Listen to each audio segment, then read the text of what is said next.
tenho mais saída. Chegou o fim da minha vida, não tem solução.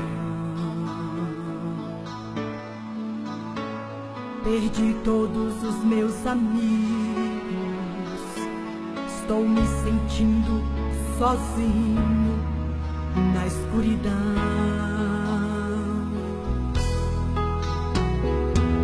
Era assim que eu pensava, quando de repente Deus estendeu suas mãos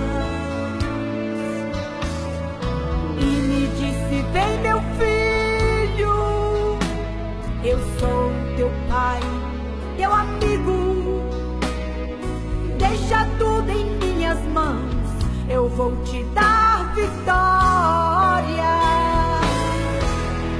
Não desesperes, filho meu, não te assombres, sou teu Deus.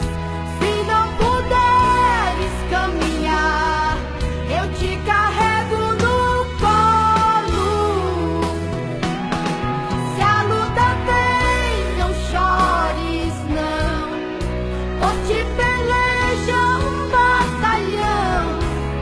Eu mandei um anjo te entregar a vitória na mão.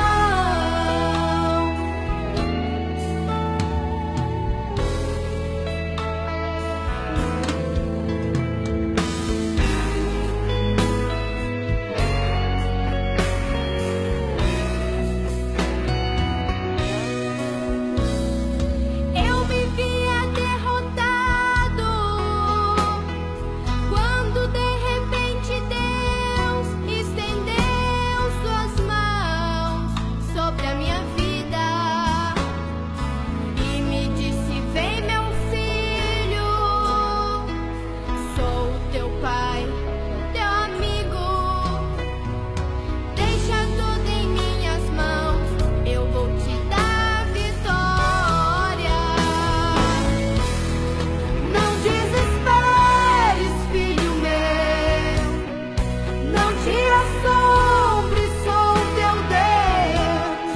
Se não puderes caminhar, eu te carrego no colo.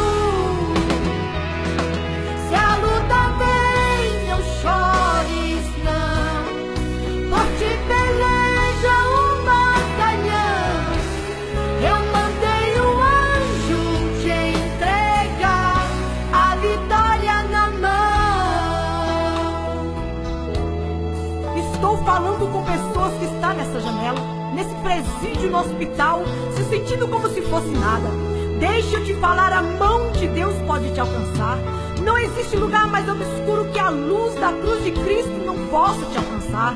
Não existe pecado que Deus não possa te perdoar. A mão de Deus está levantando você hoje poderosamente.